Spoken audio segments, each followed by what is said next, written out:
Hi, I'm Ollie and welcome back to the Pods Explained YouTube channel. This video is going to be one of 3 videos on the Pods Explained YouTube channel that show you an example of what you get from the Pods Explained Classroom. The Pods Explained Classroom is a weekly membership that I'm launching this year to put you on the path to getting an A star in A-level politics. What it's going to give you every single week is 3 exclusive videos. One's going to be a Q&A, one's going to go through a key difficult part of content, and one's going to look through a key part of essay writing or planning or source questions, whatever it may be. They're going to be detailed lessons that you get every single week. And what you also get from the classroom is a detailed weekly quiz to help you keep up to date with the content, as well as an updated example pack every single week to make sure you keep up to date with all the examples you need to know in A-level politics. You can find out more on the Pods Explained website. Feel free to let me know in the comments or drop me an email if you've got any questions about the Pods Explained classroom. But yeah, let's get into the video. The key thing we're going to have a look at in this video is 3 key ways to plan essays in an exam in A-level politics. What we're first going to have a look at is just going to set out the overall structure of the essays. So even though these are 3 different ways, what you'll note is that these are the same essay structure that we're going to use in pretty much every essay in A-level politics. Then I'm going to go into the 3 different ways. There's kind of the first one is almost the ideal one we want to be using in most questions if we can.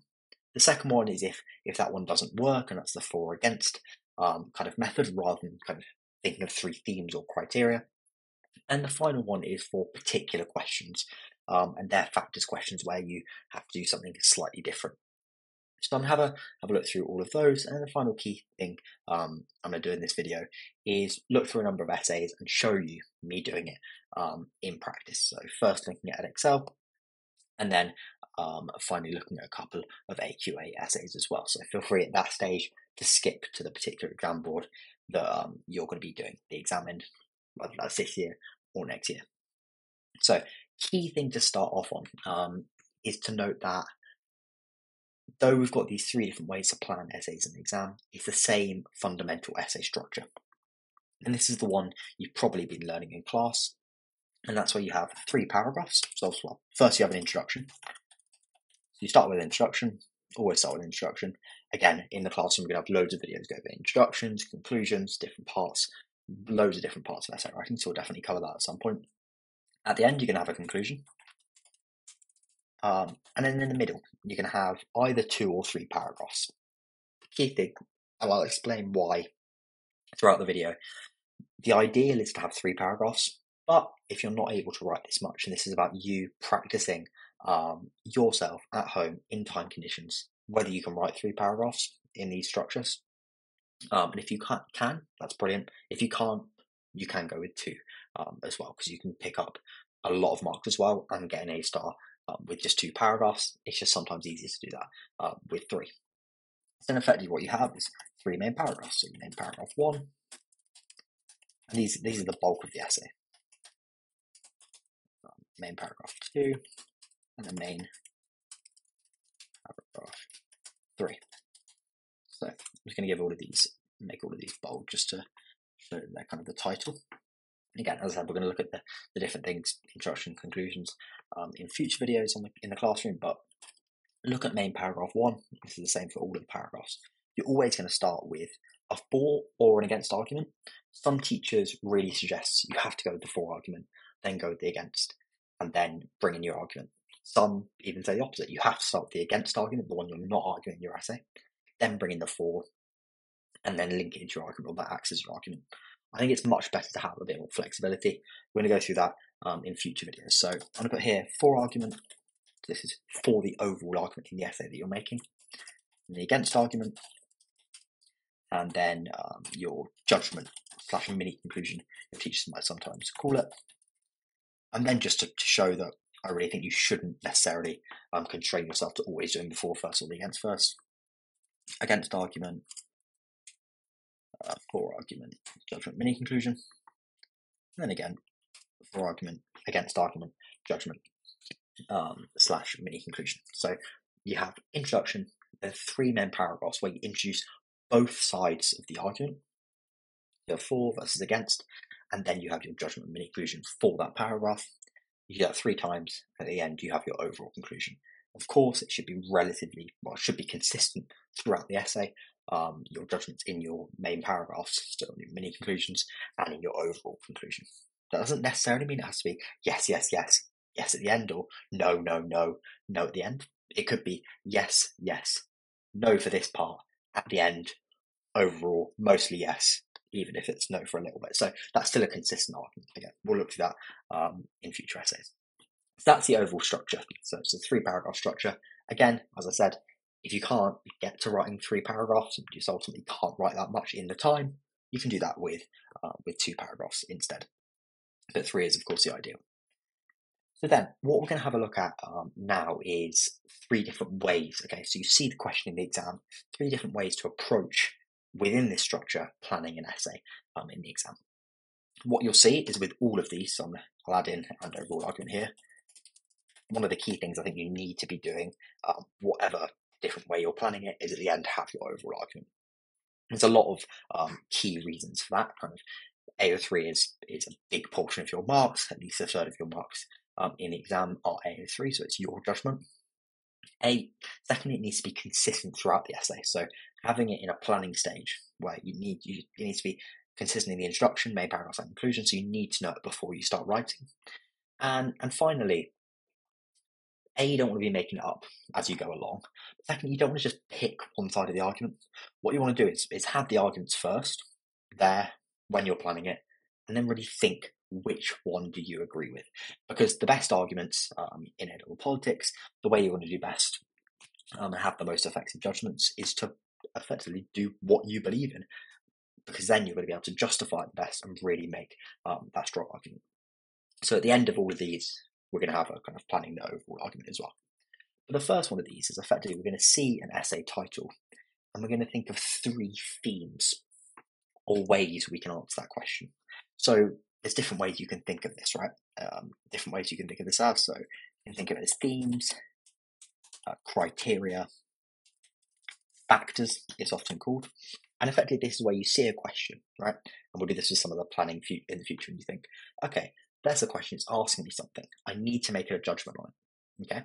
And in order to make that judgment, I can find 3 themes or 3 criteria with which to judge it with, or 3 factors with which to judge it with. So say it's evaluate the view in this for an Edexcel essay, that devolution has been a success. You might think, okay, here I can think of criteria. So, okay, I need to come to this judgment about whether devolution has been a success or a failure. How am I going to judge that? And this is where, if you can think of 3 really good criteria with which to judge it, it can be a really effective way to answer, and that's why I recommend going to this first. So here you might go in this, I think this is what I do in the essay plan on the Politics Explained website. Has it been a success firstly in terms of democracy? These are 3 criteria with which to judge it, 3 key aims of devolution as well. Has it been a success in terms of unity of the UK? So this is one of the key aims of devolution, to keep the UK together. Has it been a success in that regard? And the final thing we could go for, has it been a success in terms of governance? Have those devolved bodies been effective at delivering policy for their respective countries, or of course parts of England as well? So that's kind of what I mean in terms of criteria. Again, if we look at electoral systems, for example, it's a similar thing in terms of criteria.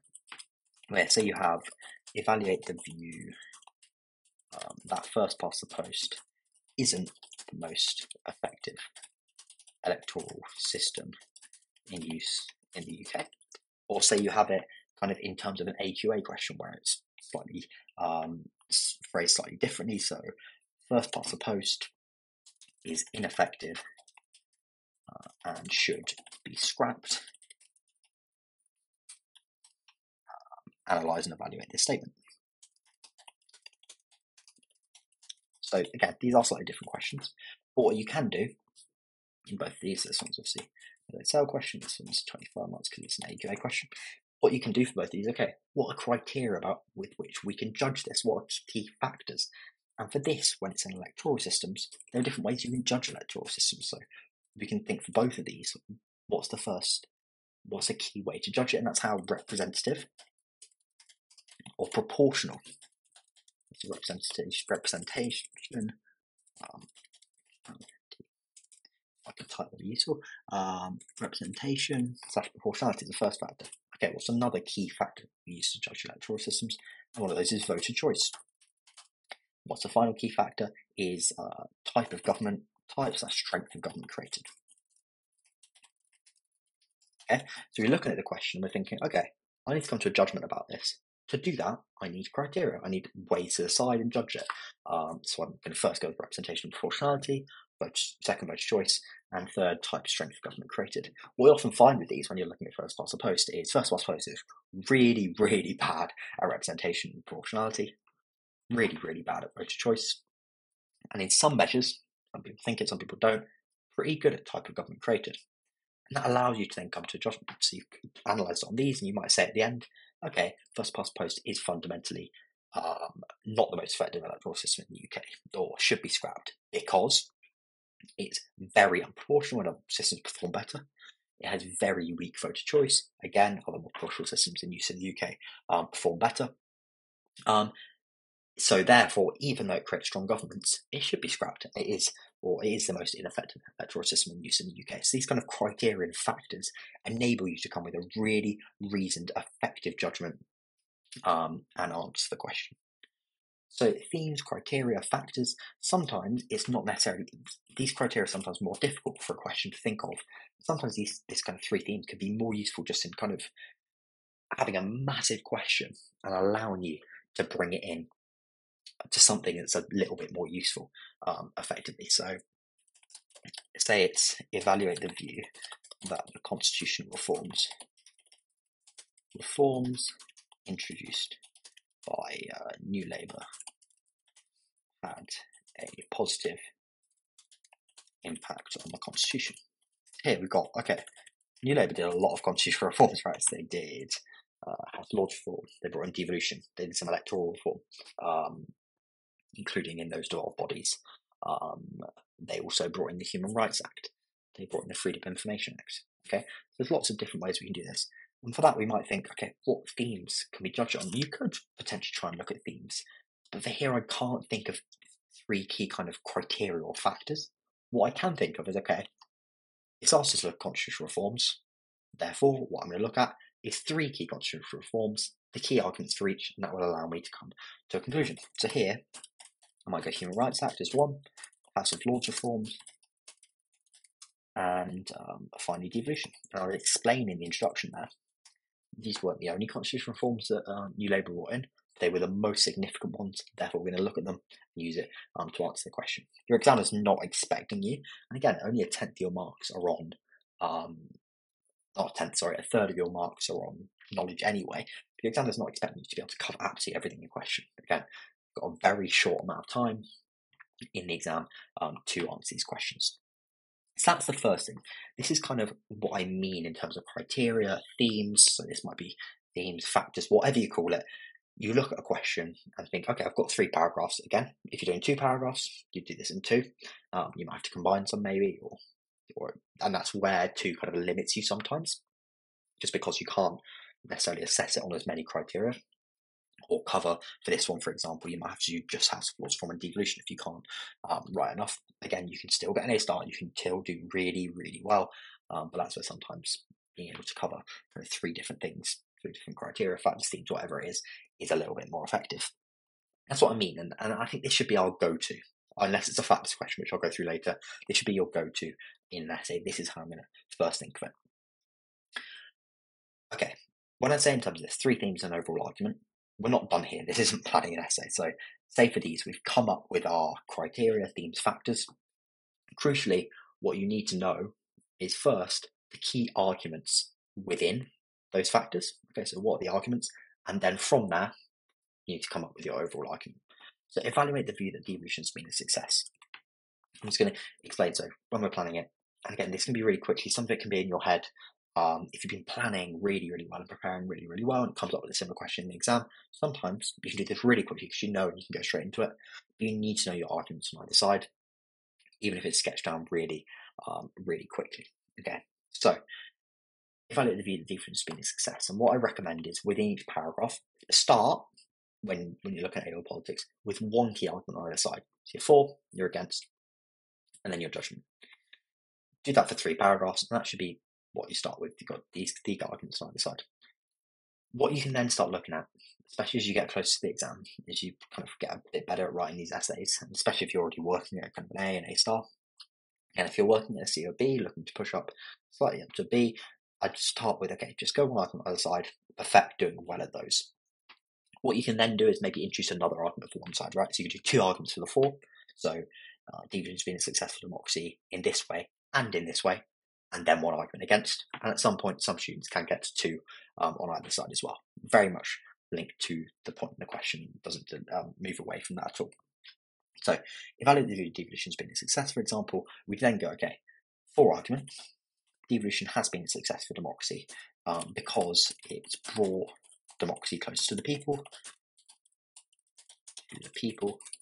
autonomy. They've had autonomy to make their own decisions. So Scotland could, for example, go somewhat slightly differently from the rest of the UK, and therefore have policy differences.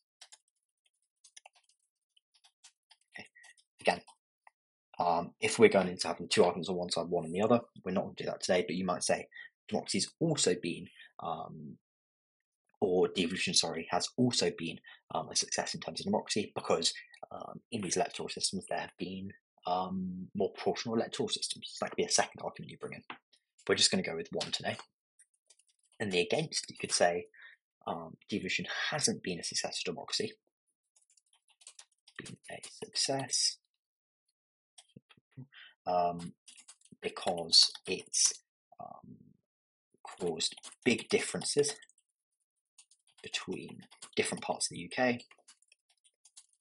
So as a result of this kind of democracy close to the people, therefore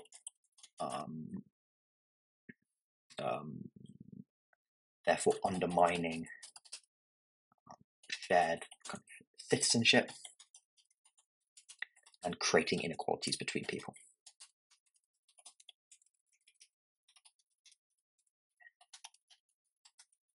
You might not necessarily write this down in the exam, you just need to know, okay, these kind of arguments should be argued on either side. Again, here for Unity of the UK. So we might first go with a against argument. Okay, we might say has been bad for Unity of the UK because devolution has been asymmetric. It's the key thing you'll be learning or have learned. So different powers given to different parts of the UK creates inequalities. So this has created differences between different parts of the UK, creating tensions and anger in England in particular, which doesn't have a parliament, for example. And your 4 argument could be, you could say that devolution has been successful. So it's asymmetric to reflect the needs of each country and devolved body, and successful asymmetric to reflect the needs of each country and devolved body, and has stopped any country becoming independent. Scotland came close, but it didn't. Then finally, you might do the same for governance and say, okay, what's always been effective in terms of governance? You might say a number of areas where policy can be seen as having improved in the devolved bodies. As we might bring bodies, so transport often better. Again, you can look to Greater Manchester, capped bus fees. For example, you can look to lower rail prices in Scotland, for example. You can bring in some of those arguments. Against, actually, often they aren't better. You can very much point to Scotland, even to Wales, but especially to Scotland in terms of education and health, in terms of outcomes. And here we could say we can very much point to Northern Ireland as well. Often doesn't sit due to tensions and inability between the 2 communities to cooperate and agree. Okay, so that's what I mean. When we're thinking of three themes, it doesn't mean we just go, okay, democracy, unity of the UK, governance, unequal argument on the start. You need an idea of, okay, what are the arguments on either side, and this very much applies for all of these different kind of ways of planning essays. And then, again, the final thing, and this is what I was saying at the start, you really need, so you've got your three themes, you've got your arguments. Final key thing before you start writing is you need an overall argument. We've got our arguments now, so we can kind of come up with this and think, okay, what's it going to be? So, overall argument for this one. So again, we're going to go through this in a lot more detail in future videos in the classroom, looking at really how to do this and some more specific advice on it. But okay, we need, what's our argument going to be and why? So I might look at this and I think, okay, that first argument, I think overall the four arguments stronger. Yes, it's caused differences, but they're kind of necessary.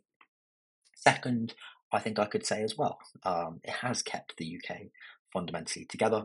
There has been tensions, but they're necessary because you can't have a one-size-fits-all for every country.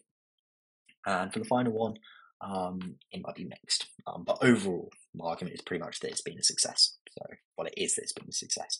So we kind of have an idea. Overall, devolution has been a success because it's brought democracy closer to the people,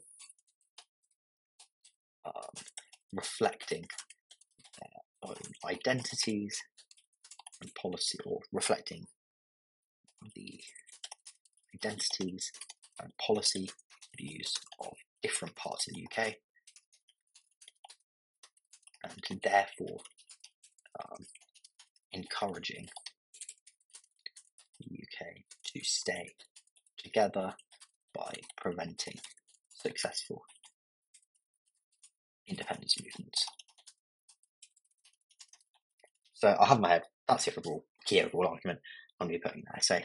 Again, we'll go through some loads more detail and add some bits to it as well when we look at judgments in a future classroom video, but it's kind of state your argument and really then go and justify it. So that's the kind of three themes of overall argument, and I've looked at a lot there from what I'm going to recommend you need to do in all three of them, these different plans as well. So first, think of your criteria, factors, if you can, then you need your arguments, and then you want to go into your overall argument, and then you're ready to start writing your essay. This next one, so for and against an overall argument. So again, these are all for and against paragraphs, for against mini conclusion paragraphs. The key thing for this one is, in some essays, or kind of for some essay questions, let's say, questions, it's really difficult to think of effective themes / criteria. You might be staring at the page for ages, and some of them, they just don't work. There aren't like three key ways you can judge it, or there aren't three key reforms you could look at that answer the question really well.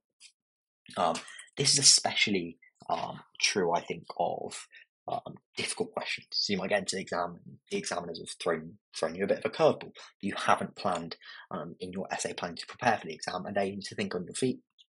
And there often it won't work in terms of doing themes and criteria. And if you're not sure, it's probably best not to make up the criteria. Here, what you do is write down three plus arguments on one side, write down 3 plus arguments on the other side, and then match them up where they are most effective and create the most effective debates. Okay, so a key thing the exam board are looking for, both at Excel and AQA, is for you to have paragraphs where your arguments work well together. You can have an effective debate within the paragraph, and that brings you to a judgment or a mini conclusion. Say we look at this first one, and we have this for argument about democracy against this argument about outcomes. It wouldn't really work as a debate in a paragraph. Okay, and when you're choosing your kind of three themes or criteria and doing it that way, it works naturally that they're going to work. because they're on the same theme. You're doing the for and against argument based on that theme, that criteria, that factor, whatever it is. Here, you're not necessarily going to have that easy. So what you need to do is, so once you've written down your 3 arguments on either side, again, it can be more than that, and you can match them up and have 2 in 1 maybe. And then what you really need to do, and I'll show you this when I do this in the examples, is make sure that when you're matching them up, they work well against us, so they create effective debates. So again, very similar to that first one, where you kind of start your paragraph. So you arguments on either side, then you match them up, and as with the first one, you then bring in your overall argument. So it's focus on arguments on either side, and then your overall argument. It's the same essay structure: for against mini conclusion, for against mini conclusion, for against mini conclusion. It's just here the criteria don't necessarily work for some questions to plan them. It's much more difficult to find them. So you've got to do the matching up instead. Final key thing I'm going to have a look at, and this is, I suppose this is like much more useful for Edexcel. It could still come up in AQA with the essay structure. This was a key bit of advice that came up from the Edexcel exam board for what I'm calling factors questions. What I mean by that is something like evaluate the view that class is the most important factor influencing the outcome of elections in the UK. So that's a factors question, okay? It's giving you one factor, and it's explicitly asking you to compare it to other factors, because if class is the most important factor, you got to prove that by comparing it to others, the other most important ones. And if it's not, you've got to prove that a different one is more effective. Previously, what students might have done in this structure, this kind of question, is gone class. Again, we'll look at 3 key factors, 4 against for each, then come to judgment. I might go look at class. I might then look at the media. I might then look at valence factors, so leadership and competence. Yeah. What the exam board came out and said is that actually, when there's a factors question, they need the named factor, so here that's class, to be in every paragraph. So you can't just mention the first paragraph and then not really bring it in the second and bring it back in the conclusion. What you'd instead, so put this red just to show you that's not what you want to do. What you want to do instead is mention in every paragraph. So what you might do instead is, this kind of the way I recommend doing it, is you'd have class compared with 3 other factors in the paragraphs. Okay, so you'd have class versus, so the arguments of class are really important, versus the media. And then you bring in another factor, so leadership and competence, or let's just go with just leadership, just because you don't have too much space in an essay, versus then you bring it back in class. Class needs to come back, so then you say, okay, leadership is more important, here the argument for leadership is more important, and you've got to counter with the argument of class is actually more important. And the reason I put class first in the first and then class first second is that here it's going to be more counterpoints in relation to leadership, because you're going to introduce quite a lot of the arguments about class already. And the final one, again, it might be then, you study the media, what other factors could we bring in? We could bring in policy, for example. Policy / manifestos, again, versus class. So that's what I mean by factors questions. It's asking you compare it to other factors, and there you need to make sure that the named factor is within every paragraph and within the debate of every paragraph. So when you see a question in the exam, first see if it's a factors question or not. The vast majority of the time, it's not going to be a factors question, so you're fine. You can not worry about it. Then, if it's not a factors question, first think, okay, are there 3 themes, criteria, or factors? I think factors here isn't very useful, but kind of 3 ways in which you can judge the question and come to an overall argument. If there are, go with that. That can bring really effective answers to the question. I'll put it back in, just make sure you know what I mean by the difference between these factors here and a factors question. If you can't, then you go to the for against overall argument. You write down the arguments on one side, write down the arguments on the other, and then match them up well where in each paragraph there is an effective debate. What I'm going to have a look at now is a number of essay questions where I'm going to practice and show you going through them as if I'm in the exam. So I'm going to start with Edexcel and then go into AQA. So, starting with this one, evaluate the view that Parliament is representative of the electorate. I'm thinking about, okay, what criteria could I come up with? So what different ways can we think about representation. Again, if you can't think of them, that's completely fine. You can go into the for versus against and then match them up. But there are different ways you can think about representation I think would work really well. So I might go for paragraph 1,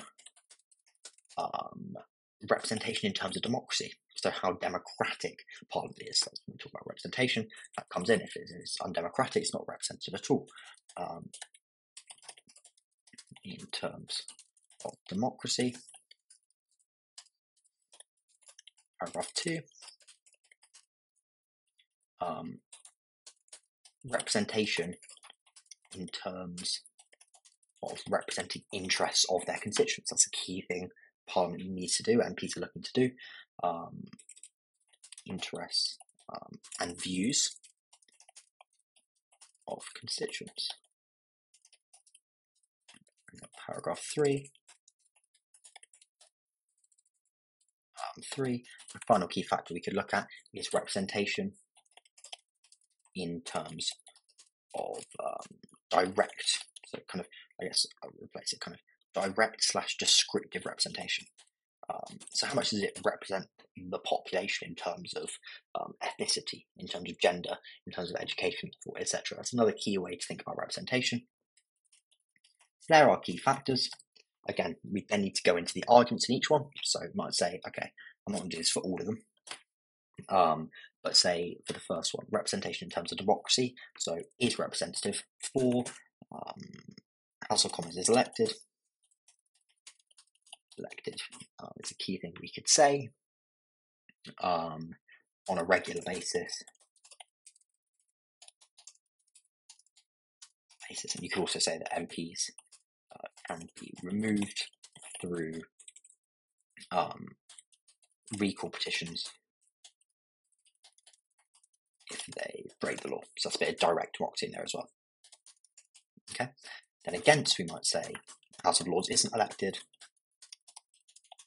and House of Commons elections. This is why I've got kind of two items on this side. Flawed due to first past post. Again, we'll do this for paragraph 2. Representing the interests and views of constituents. So 4, in that case, strong MP constituency links.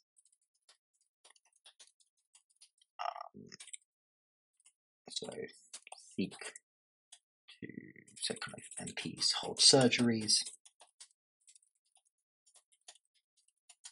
and focus on the interests of their constituents. And then against, you might say, don't represent interests well as MPs almost always follow what party leadership tells me to do.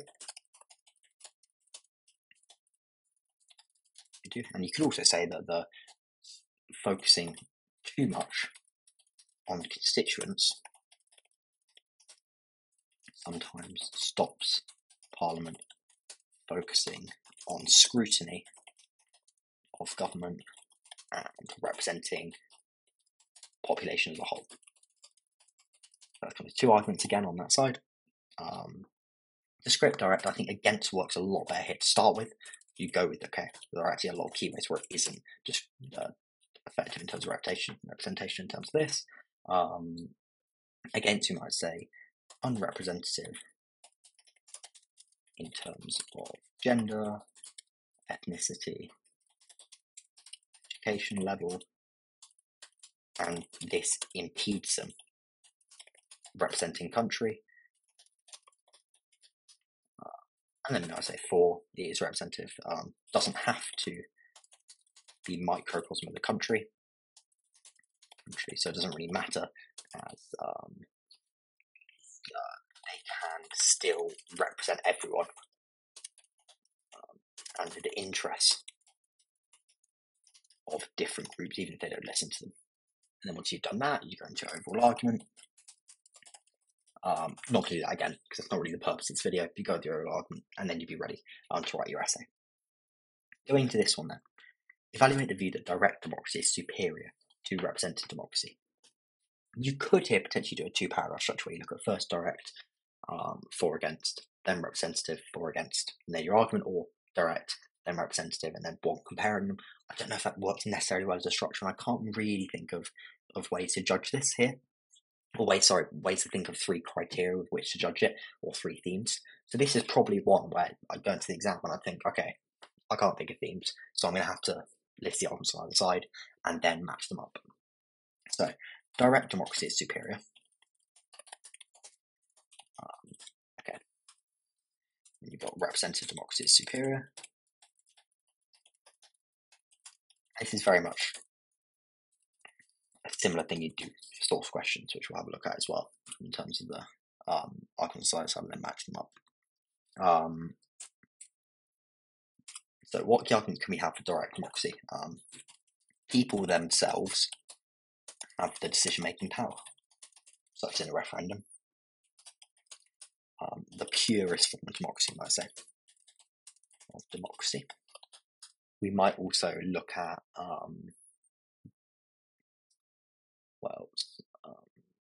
we could look at the problems with representative democracy.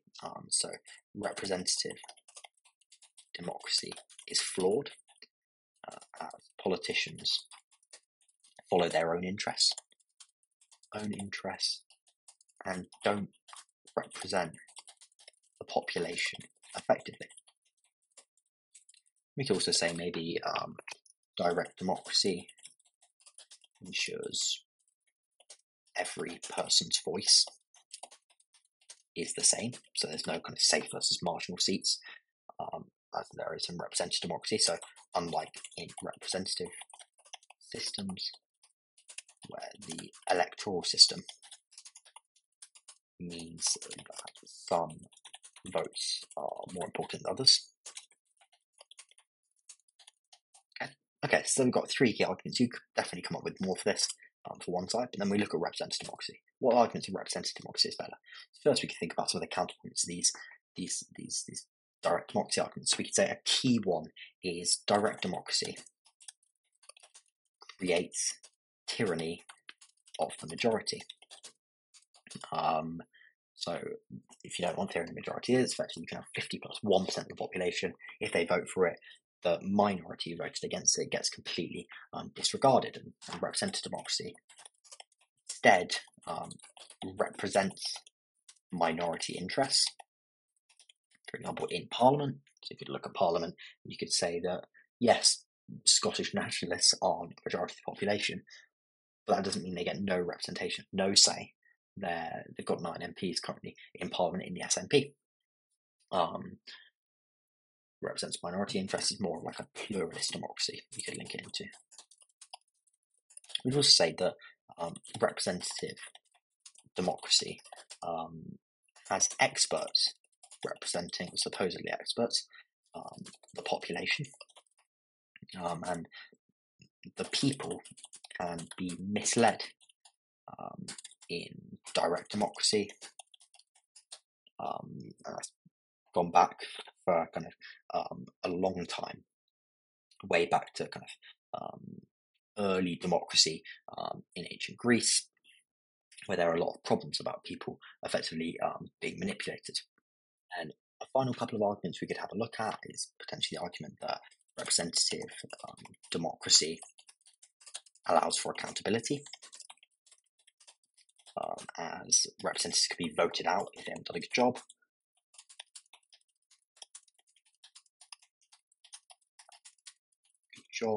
We can also say that representative democracy is practical. So direct seems to work well, but couldn't work well for all decisions in a modern democracy where decisions need to be made quickly. So then what you do, you've got the key arguments, and then you need to match them up in a way where it creates, where it's logical and it creates effective debates within the paragraphs. So you could do this if you have highlighters in the exam, or number them, however it works. I'm going to give them highlighters and then match them up. So we've got these three here, and then we're going to match them up to the other side. First one is the people themselves have decision-making power, the purest form of democracy. Second is representative democracy is flawed as politicians follow their own interests. Actually, immediately this one jumps out to me. Representative democracy is flawed as politicians follow their own interests is kind of seems to work well for me in representative democracy as experts representing the population. People can be misled in direct democracy. That works very well because it's about benefits, drawbacks of that representative democracy in particular. Direct democracy creating tyranny of the majority seems to work well with everyone's voice the same. So yes, everyone's voice is the same because there's no electoral system, but it creates tyranny of the majority because it's 50 plus 1%, disregards everything else, whereas in a representative democracy, okay, an electoral system may create slight problems, but and it might not be wholly representative, but minorities can then be represented. And I think, and this is what sort of people themselves have the decision-making power. It's a form of purest form of democracy. Works quite well with representative democracy. It's practical.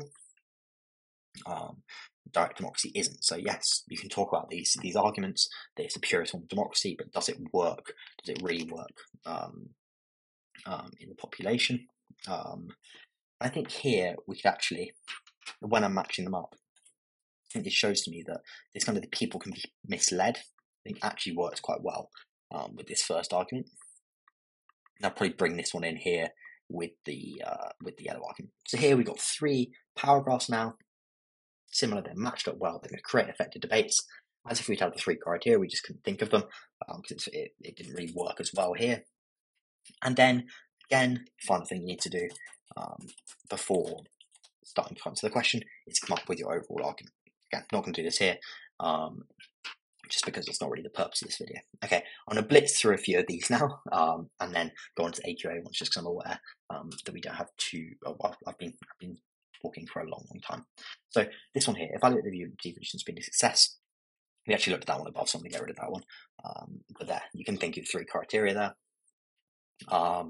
Success in terms of democracy, success in terms of unity of the UK, success in terms of governance. You could also, if you find it easier, look at 3 different kind of countries there. So you could make sure you look at England as one of them. So England, Scotland, Northern Ireland potentially.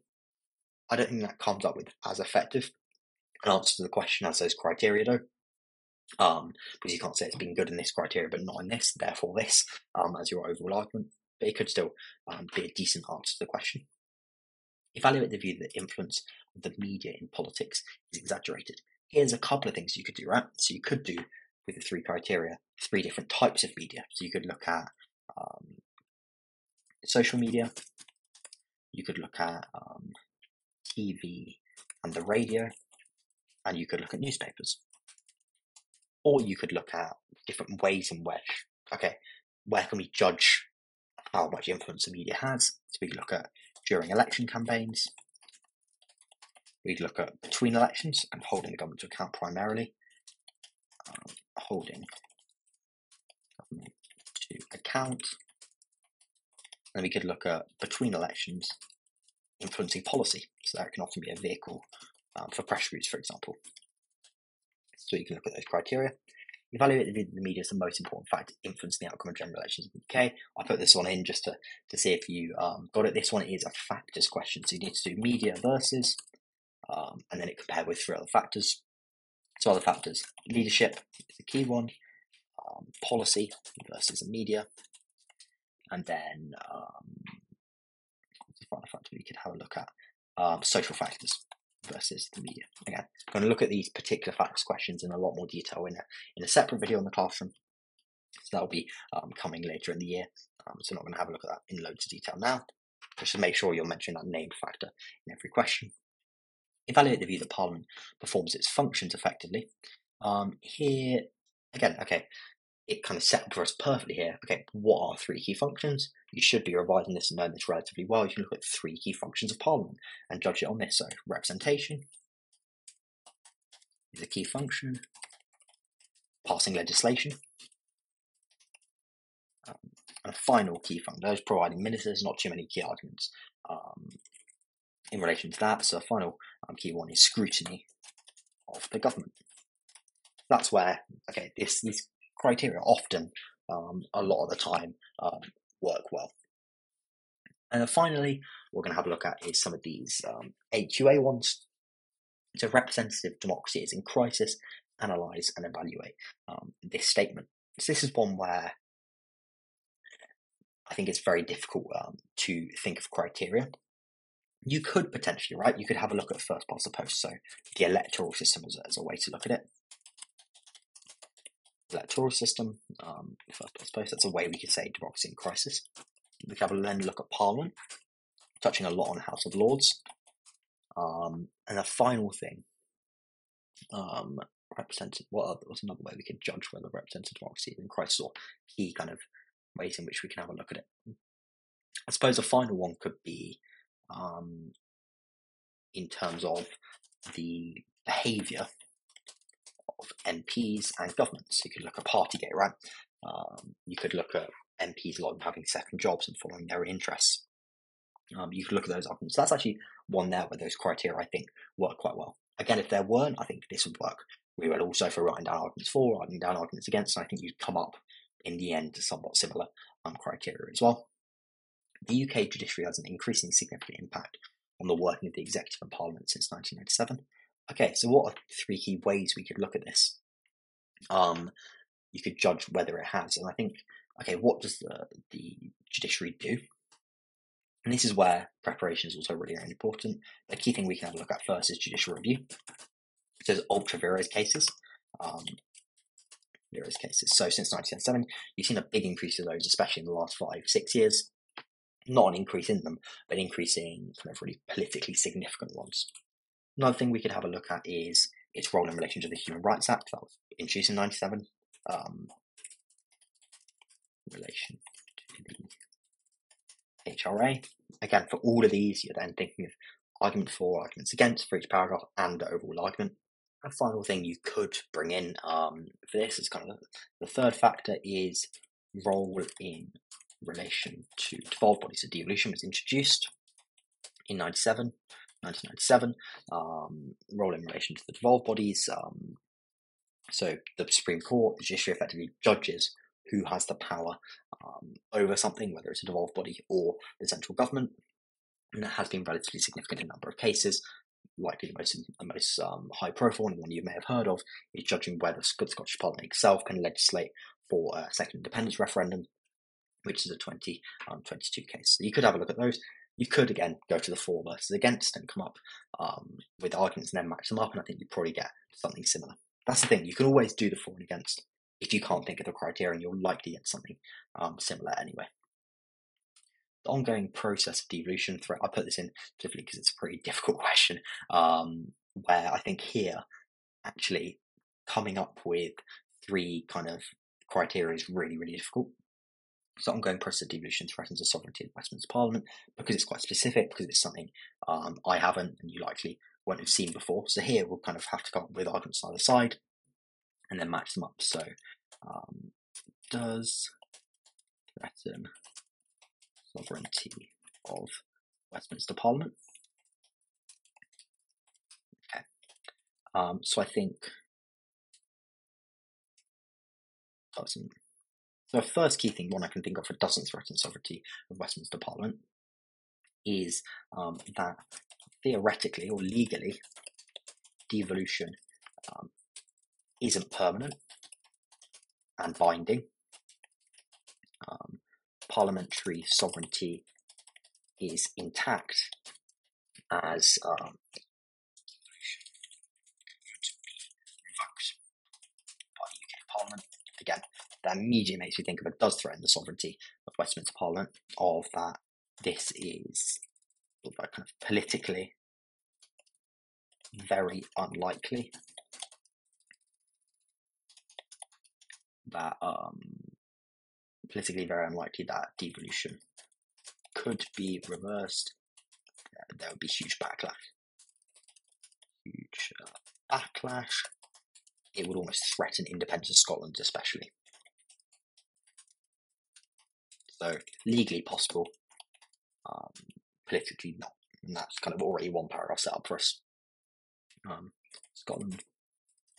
Another key argument that it does threaten actually is that we can argue that devolution has made independence of Scotland more likely. So they've got a taste for independence, they've shown they can run themselves effectively, and you've seen increasing support for the SNP, increasing support for independence, and they almost did become independent in 2014 in the first independence referendum. So this ongoing process of devolution, we could say, is making the sovereignty of Parliament, threatening the sovereignty of Parliament, because if Scotland became independent, it would no longer be sovereign. Westminster Parliament would no longer be sovereign over Scotland. So if independent,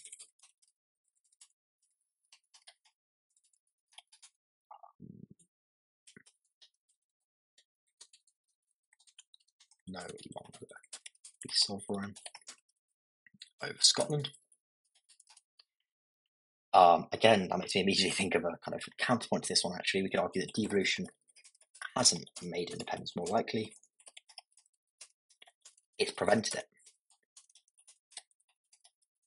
That's giving more autonomy to different parts of the UK. Means they're kind of satisfied and less likely to need full independence. So they already have a lot of that control and can represent their own country, especially with Scotland. Now immediately brings me to a final argument, does threaten the sovereignty of Westminster Parliament, is that we could say that a lot of powers over policy controlled by devolved bodies are now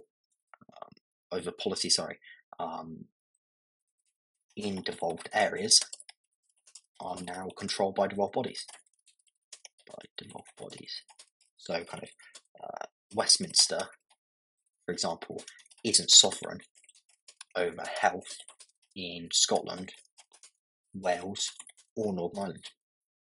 As a counterpoint to that is a huge amount of reserve power still.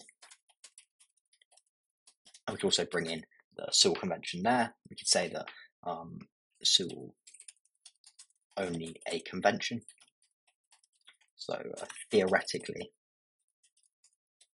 Parliament, so UK Parliament, can legislate. It's not supposed to, but it's a convention they shouldn't, but it has done, for example, with the Minimum Strikes Act in 2023, can legislate on devolved issues. Again, here was one where I was kind of working out as I was going, so it's the kind of matching up is very, very clear. But you come up with these here. These would be your arguments matched up. The final one so it looks nice. And then again, you do your overall argument, and that's effectively your essay planning. We're not going to do the overall argument here. I'm just going to do a separate kind of video on that. It's not really the basis of this video. So yeah, that's pretty much the end of the video. I really hope that was useful. Again, in the classroom, we're going to be looking at a wide range of other things, all of this in a lot more detail, the judgments, the factors questions, the introductions, everything, planning, main paragraphs, everything. I hope that gave you a bit of an introduction to the essay planning in different ways you can think of it. So key arguments I'd say, first, recognise it's a factors question or not. If it's a factors question, go down to kind of this kind of comparing the factors question. The vast majority of the time it won't. And there, if you can think of 3 teams or criteria that work well to analyse and judge and answer the question, go with those. If you can't, all arguments on one side, all the arguments on the other side, and match them up. Again, for everyone, you want to be thinking of arguments before as well, so what the key for and against arguments within the paragraph. It's not enough to just think of 3 criteria and then go. And crucially, you need your overall argument as well to the question before you start writing. Please feel free to let me know in the comments, drop me an email, drop me a message if you've got any questions about this video, anything I can clarify.